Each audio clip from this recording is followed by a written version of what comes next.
working on the project, we knew we wanted to have a pretty minimalist soundtrack. And we had a folder where we just throw music in there. Looked at the folder one day and we saw, we have a lot of stuff here from Gustavo Santaolalla. We're looking for a composer. What if we reached out to him? Oh, no. Sarah.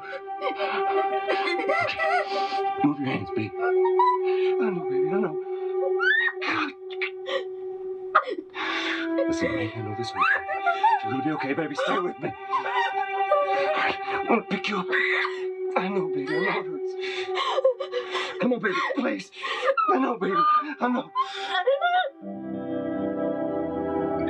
Sarah. Baby.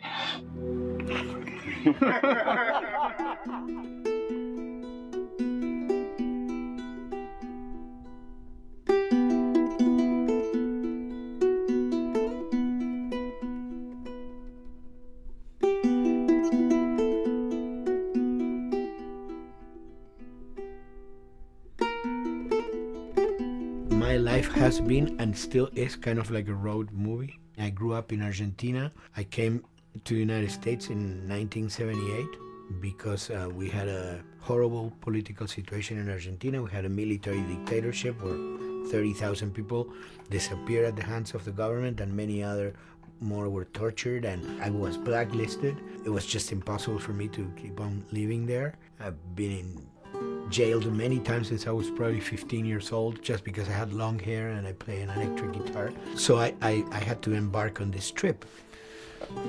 I can relate to that kind of need of movement and going to the next place and the next place and the next step. I'm always attracted to the possibility of getting involved with a project from the very beginning. I like to work from the script and talking to the director. It's never been, oh, give me a piece like this or give me a music that's this. It's just been very high level. Here's what the story's about. Here are the themes. Go write some stuff. Since I don't know how to really read or write music, the way I produce music is actually recording it. So I like to come early in the projects, and I did in The Last of Us.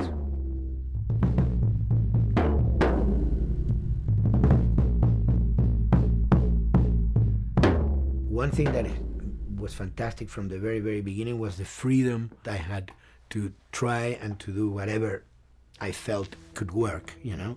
As the story was still being written, you could listen to this piece of music and just get a sense of where this needs to go tonally, because the music was still inspiring the story. So that was the great thing of having the music written so far in advance. You know, at the beginning, I was going really out with some things, and sometimes some of those things were the ones that they liked the most, you know? So I really felt very motivated to work, and I enjoyed immensely working. It was this very organic back and forth experience where one element was inspiring the other and vice versa. I needed to go into some more dark places, more textural and not necessarily melodic.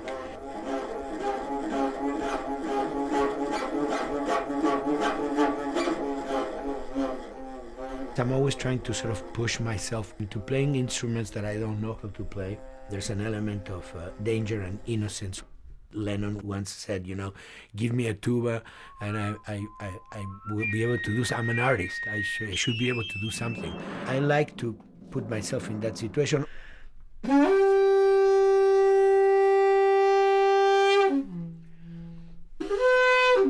So these are just PVC pipes, the one you use, you know, in construction.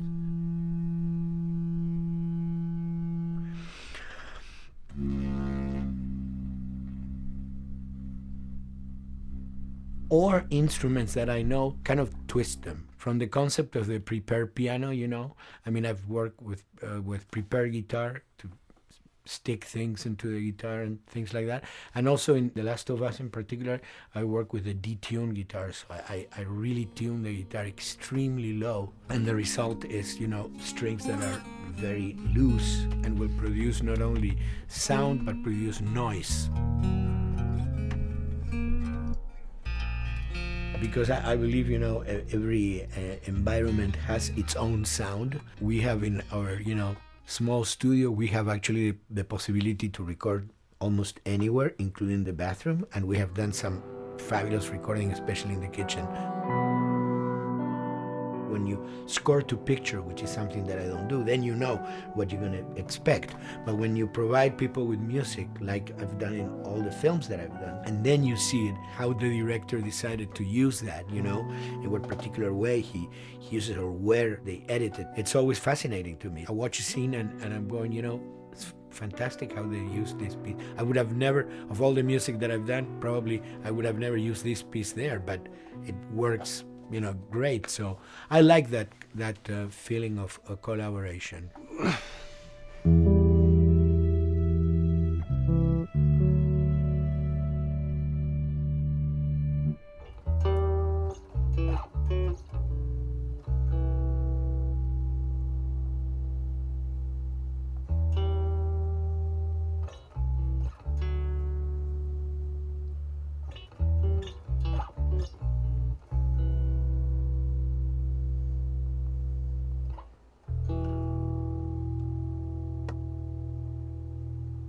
I think, you know, the guys also that work in programming and adapting that music to the game, they should share a lot of the credit for the end result. In the beginning, there was silence. Yes. Then they hired sound designers. Then the They dinosaurs regretted came. that decision.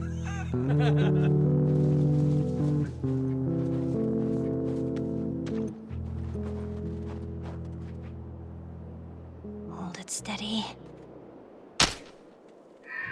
Ha! Got you! In a much quieter environment like that, we really had to fill out the soundscape with much more natural sounds, much more detailed, delicate sounds. The tension comes from the lack of sound, in a way. Your brain is thrown off because where I expect to hear buses and crowds, all of a sudden I hear wind and leaves rustling. Again, it's creepy and beautiful at the same time because it's almost like I'm going on a hike, but I'm in a downtown area.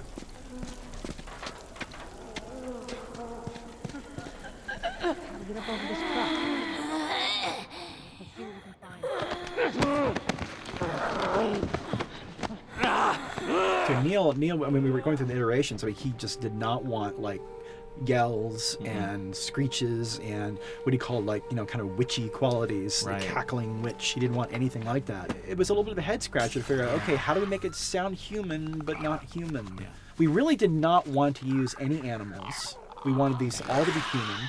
Derek and I basically decided to hire a couple of voice actors who did some interesting work vocally to see if they could come up with something. And we worked with this girl, Misty Lee. She started giving us these really great screeches.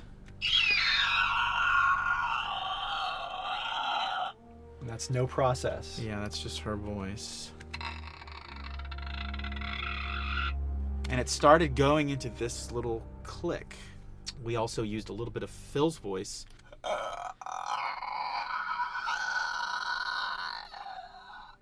We combined that also with an occasional Derek. That's just me, you know, moving my tongue. And what that kind of did was it sort of grounded it all, like maybe in the mouth area, the wetness, all that kind of stuff. And it adds a nice texture, actually. This is a composite of all the bits I just told you about.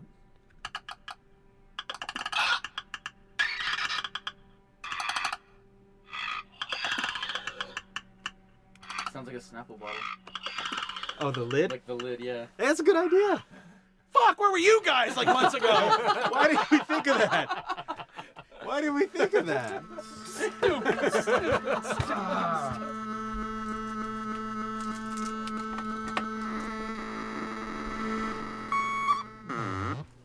Viewers at home, you're probably wondering what this is. Let me tell you. About 10 years ago, I saw this Synthy A suitcase synth. I wanted to get one. This finally arrived in January, just in time to start using. I thought, well, what can I do with this?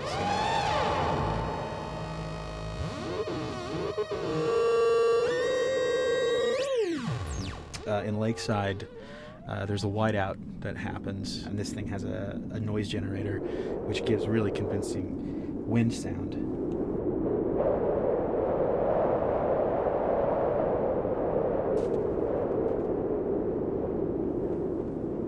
The military still has technology. There's sirens and alarms, so I wanted to try some new concepts.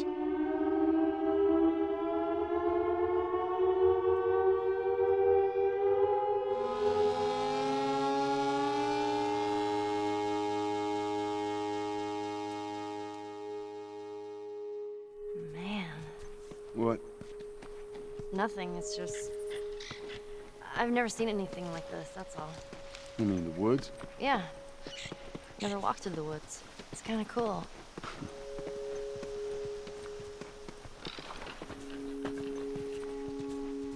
We consciously take in consideration lighting in the beginning. Most of the game, we don't really have any real man-made light sources, so everything is naturally lit. In the past, you know, we could use a lot of artificial light, but in a world that has no electricity. We have to hide most of the time, and that requires getting very close to certain assets. Just stay back.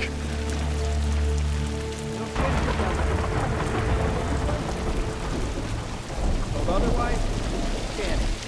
Detail's expensive, and if you build up too much of it, you end up running into technical problems, right? Your engine slows down. When the frame rate goes down, everyone can bring up the profiling tools and see which parts of the frame actually caused the drop of the frame rate. This is the profiling tool. These are all the SPUs. Here's the GPU, and then here's the PPU. You can see, like, here's the main process, and here's all the sub-processes, and you can see, tells you, like, how many milliseconds and cycles it's taking. The programmers are whiz at modifying this stuff and realizing, oh my god, why is this thing so big? We're taking 10 milliseconds on this thing. And then that's when they come over and find somebody and hit them over the head with a club and be like, why are you doing this? I love, we put the 30 frames per second goal because that's what we shoot for. Someone nicely put the 60 frames per second goal. It's like, yeah, we're not going to hit that. Lighters usually can come up with different lighting setup that still looks great, but is less costly in terms of performance. Did you talk to the character artist about her hand? So her face is getting a lot of spec, but then her arm is just like bone dry. You think something we can tweak in shader? We'll have to send back to character team Michael to take a look. I can play with the lights and see if that's creates more like spec. Yeah. I've never ever focused so much on lighting and how much sensitivity there is to that here. One of the first lighting scenarios I had to do was like 7 a.m. like overcast, and I'd like wake up early and like take photos with my phone. What color are the shadows? What color is the light? It is a master's course unto itself of how to deal with ambient lighting because I've never had to use it so much. Man, this is kind of sad. What is? All this music that's just sitting here. No one's around to listen to it. I don't know, it doesn't seem right. All the characters cast soft shadows onto the environment. Even when there is no direct sunlight or no direct light sources, we still have nice fuzzy shadows. When you're walking down the hallway and you see your soft shadow goes along with you projecting on the wall on the environment, that make everything look real.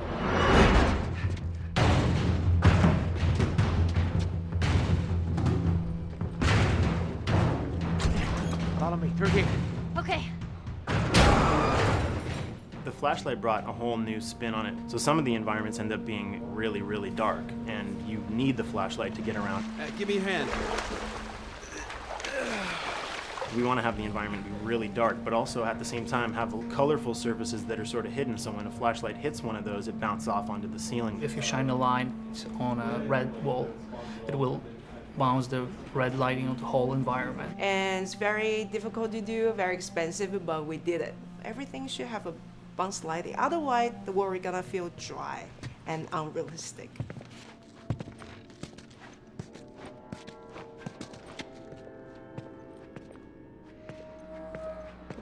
I guess this is where the assholes sleep. I mean, slept. This engine is really driven in a way towards a very high level of cinematic control over each frame. And hopefully, if we achieve our goal, you'll see it is beautiful. There are these truly beautiful moments amid all this chaos and destruction.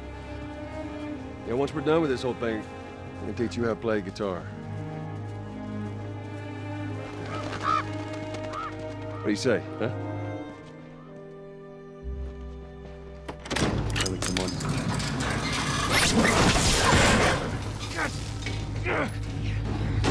I got you. Damn it, Bill. What just happened? One of Bill's stupid traps. There, that fridge, it looks like that's a counterweight. Okay.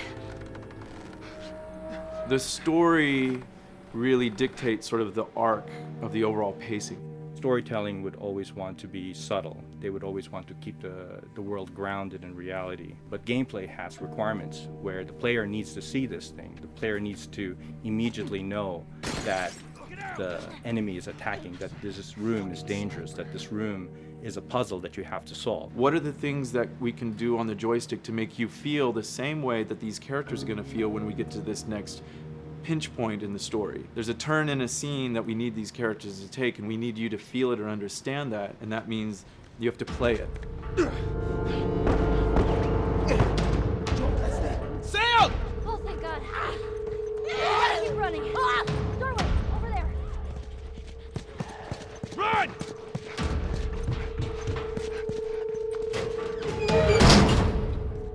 We really want to make sure that there's that contrast between the negative space and then the high tension spikes.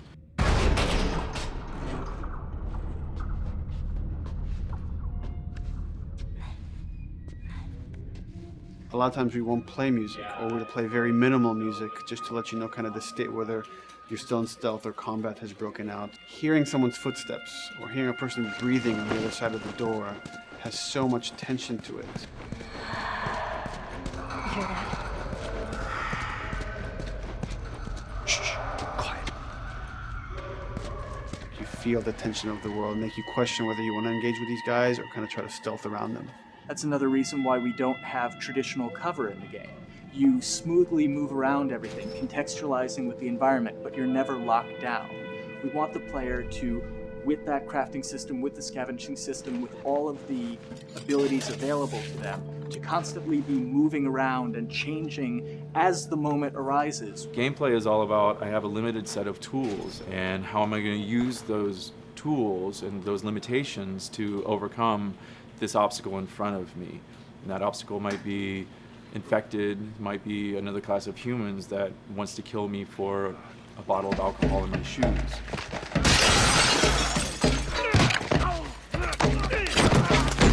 It was important for us that we don't underplay the violence, because then the threat doesn't seem as real.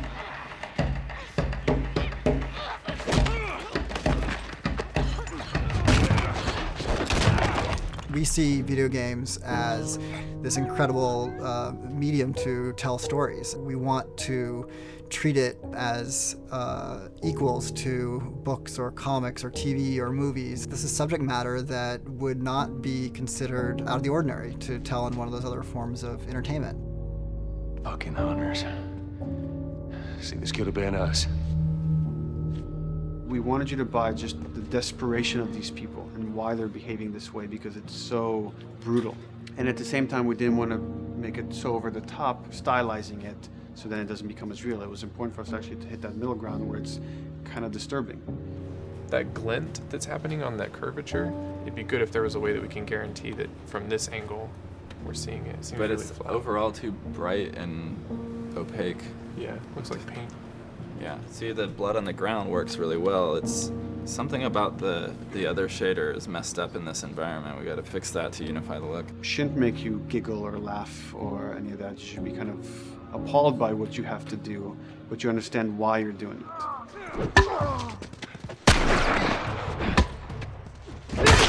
You want to feel each hit. You want to feel each concussive strike. Lives are at stake. You want a death animation to have impactful performance, not just have a guy keel over in a ragdoll. In real life, a guy hitting a guy takes a half a second, but in the game world, you want that to be as instantaneous as possible. I lived my whole life in this very ugly test level. I basically just fight dudes in here all the time.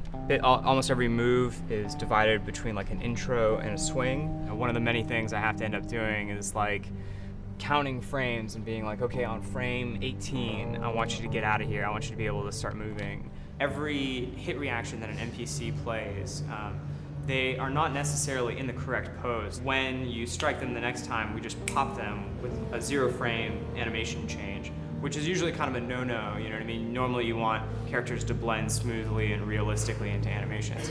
But what we found is that you can cover that pop up with a heavy impact. They can go from almost any pose into the pose that the impact starts from, and your eye just covers up the transition for you. So if you throw a brick at a guy, It puts him in this like kind of staggering stun state. And that changes the moves that you do when you come up and punch him. So now I'm gonna come up and punch him, and now when you're punching him, because you've hit him down, you get this like auto aim moment where you get like a free headshot. I try to make it so that, you know, if you kind of know what you're doing, that you can set yourself up for 1 + 2 = 3. Right here! Memory on a console is a very precious resource. All of Joel's animations with every weapon, all the NPC animations, the stealth kills, you know, all of that stuff happening need to fit within a 4 meg to 5 meg memory footprint. This is a list of everything that's loaded in game and how much memory it's taking, because memory is our most precious resource right now. So we have a level, we call it the bookstore, it's in Hunter City, and this is a zone, for example. So when I set an AI to this zone, he will never leave its boundaries. I want guys to guard this exit where you have to go through, so I'll zone a couple guys around there to make sure that they, you know, they can fight you and use all this cover, but they want to stay around this door. This is another key component of the AI, is what we call the nav mesh. This defines the overall play space of where an AI knows he can or cannot go. Hey look, that's where a cover used to be, and there's a hole cut out for it. I gotta fix that. Here's some other wonderful things. See these little red polygons? Yeah, that means they're not linking right for some reason, so that means they can't really walk through here properly. It's a bug, and I need to fix it. Welcome to my life.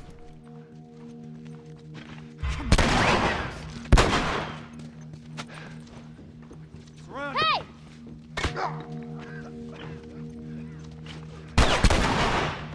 If you look at a lot of games, NPCs are usually only alive for, you know, a few seconds before the player ends up shooting them and then they're dead. We want our guys to be much more dangerous and much more threatening, which means they have to be alive for longer. They need to exist in the world for longer, which means you as the player can witness them acting out their behaviors for longer.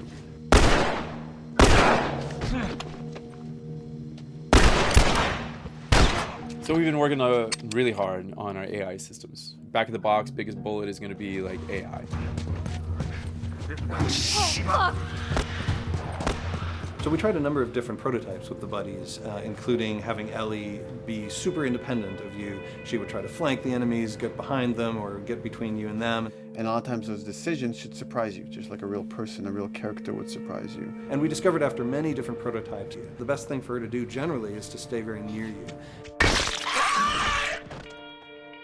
You need the exploration, you need the scavenging, you need something to say like, okay, if we just crank it to 11 the whole time, then it's pinned up there and there's no time to breathe, no time to assess or analyze, and no time to really contrast. There's no way of shifting the pacing.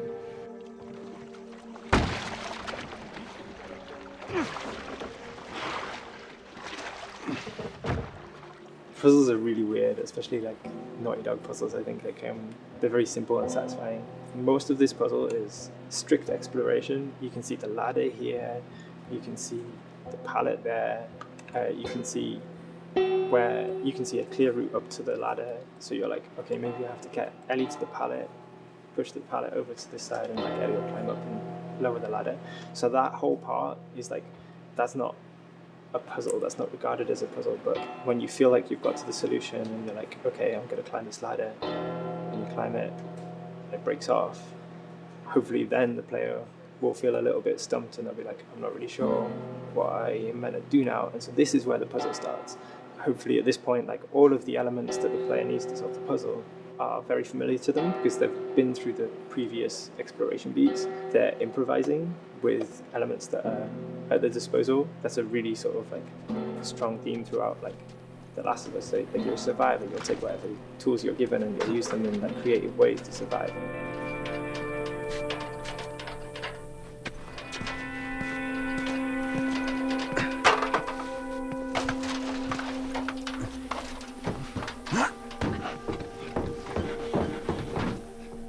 We set out to create something kind of new to Naughty Dog, this crafting system. Our lead designer, Jacob Minkoff, he got this book of like the survivalist handbook and homemade munitions and all sorts of funny stuff. Just start reading about okay, if I was just wandering around in a collapsed society, this world, what stuff that seems like I could find? Alcohol and sugar, you know, if you want to make a smoke bomb. It's difficult to balance the right amount of resources against what you think the player's going to need and making sure that the player feels like they're getting just enough to survive, but not too much that they feel like they're a powerhouse.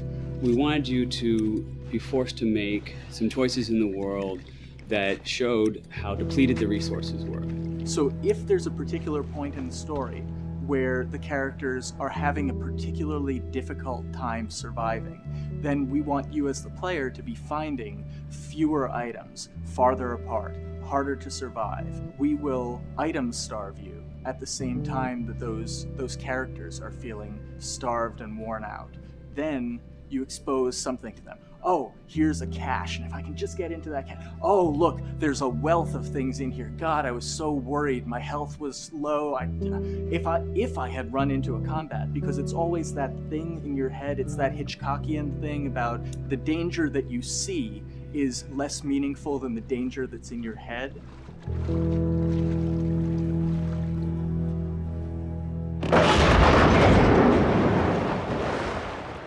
When we're designing the levels, you know, it's nice to have the stuff that we know people are going to encounter. You know, we kind of call this some of the critical path stuff. These are the things that 9 out of 10 players are going to find. They're right in the way. It's where you have to go. And then whenever designing a level, you want to have that little nook and cranny, right? You want to reward the player being like, oh, you went over here. And then you also want to have that other second nook and cranny. The player is supposed to go place a ladder here and climb up through the rest of the hotel. But what they can also do is shimmy across this area, and I place a really cool like upgrade kind of off the beaten path to reward players for exploring. So if they come all the way over here, they're gonna get this really cool training manual. It's a funny little bit of trivia. The HUD system, not the menus, not like when you hit start and stuff, but the actual HUD system where you see the reticles and stuff, was literally created for an E3 demo early in Uncharted 1, and that's been our HUD system, the foundation of our HUD system for the last 4 games. First time in Naughty Dog's history, we hired Alex. She's awesome, and she's got a really good understanding of UI and how it applies to games. The thing that I hate about any game's UI is when it pulls you out of the game for too long. No one wants to spend time in menus. Nobody loves UI, if we're being honest. Weapon slotting has probably gone through more iterations than any other system. The stuff that we finally ended up implementing, you press select, you get into this menu, then you D-pad left and right through the slots, and then D-pad up and down will change the weapon, and then you don't have to press X or anything, you just select out of it. When you're still, like Joel is here, that's fine, but then as soon as you get into an actual situation, so I'm gonna go over here and cause some trouble. Okay, so here they come, oh god. All right, so now I'm out of ammo. Now I need to like get back in that menu. I have to like run away from them, get into the menu, get out of it. And it ends up feeling like super clunky. Like again, okay, I'm out of ammo again. Get out of here. I need to take out one of my other long guns. And now Bill's in trouble. Bill's in trouble over here. And I've got to like I'm in a menu now and it's like, oh shit, whoever designed this UI is so bad. Like, what were they thinking? Bill's gonna die. In theory, it worked, but then in practice, it felt a little clunky. We wanted it to be the absolute minimum amount of button presses. You don't say to yourself, oh, I'm never gonna be able to do this in time, so I'm just going to give up. I'll die, I'll restart, let me try again. You want to always make the player feel that there is a way to survive. They can just do this fast enough. And like what's gonna go in now, if you just left, right D-pad through this stuff, you swap out your guns, like between long gun and short gun. If you're now on this gun and you were to hold X to pick your gun. So it all happens within the same system that you're using to slot the weapons. The first iteration that I did on that one was awful. It just took way too long to get in. It was just a mess. QA was so upset at me like all the time. I'm sure they hate me now because of that system.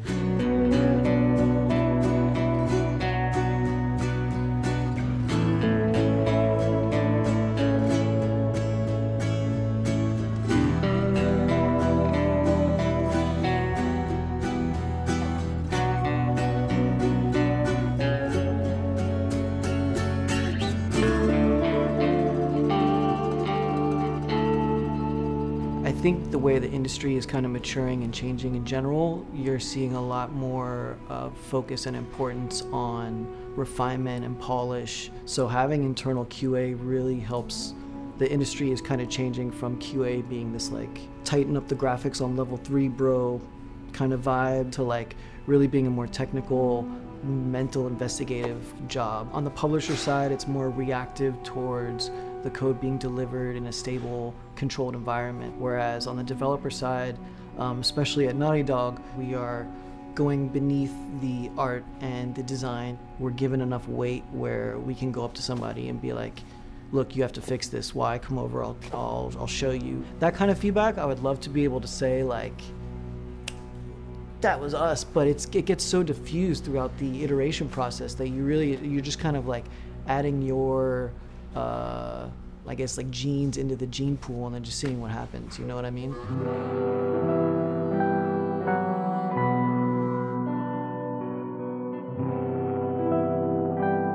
Everyone's working all the time now. But like I tell people, like 7 weeks and then you can have tons of time off, enjoy the sun, you know? But for now, it's like, this is it for everybody.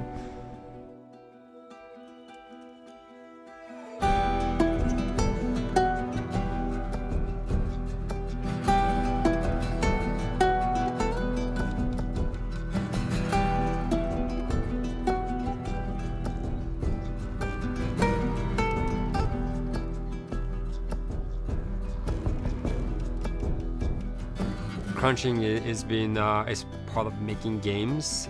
I feel it's human nature, right? If I'm gonna have a guest at home that's gonna come for a couple of weeks, I'm probably gonna clean their room just the day before they arrive, right? And I think it's the same thing. It's just like everything comes together at the end. I personally enjoy crunch. I think you get this like absolute laser focus because it has to come together. There's a camaraderie that also comes There's a camaraderie, totally, yeah. The vibe is everywhere, you know what I mean? Everyone's kind of like giving it 150% at this point. We're getting there, right? You start to get these glimmers, and I don't think anyone who doesn't make games realizes how late in the process you get those glimmers. 1 week before we shipped that press demo, we're all like, this kind of sucks. What's going on here? It's like, we need to dig down and find this. And in 1 week, the fun came together. Like you're shooting at a guy and then somebody flanks you and you hit him and you avoid the other guy who's shooting you and then you flank and go behind cover and you're like, oh, that 5 seconds in that 15-hour game was really, really fun. How do we make that 5 seconds happen thousands more times? My favorite video game is making video games. It is as challenging and as complex and as interesting. If we had to like try all the things that didn't work, what's hard about crunch? It's like marching through that swamp of it not working. I mean, nothing's ever really final because you can always make something better, always. So we're constantly changing and constantly reiterating and trying to make it better and better and better, pretty much until we ship. As an artist, you're never really happy with your work. You could be given like 100 years to work on something, you'll still find things to nitpick and things to fix. Yeah, you can work on the game for 10 years and you'll still be crunching at the end. So it's like, okay.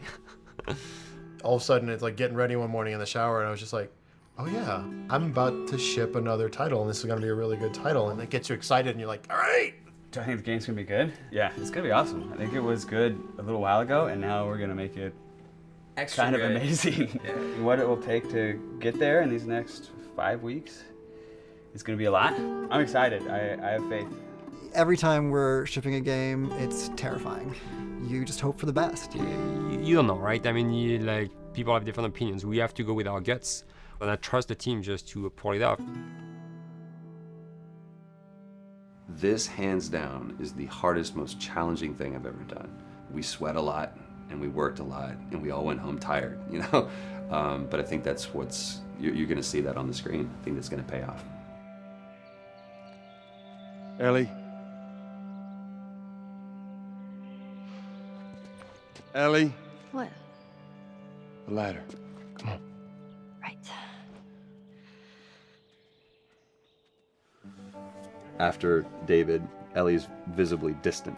You could have done a cutscene to show, hey, you're being very distant, and she's not responding, but to also do that in gameplay to where it's something that you've done just countless times throughout the game with, you know, let me boost you up here, get the ladder, bring it down so we can do this systemic thing. And the character responds with that, and you have to actually go over to her and go, hey, come on, the ladder, we've done this, let's do this. It's a subtle choice. Like Bruce and I talked in the beginning, is like we have these mechanics, how can we exploit them in a narrative sense? And that's one of those opportunities. I just think it's incredible that happens in-game. It's not a cinematic, you know, it's something that adds weight to that controller when they're playing. Wow, so good! Let's go eat. Let's go eat.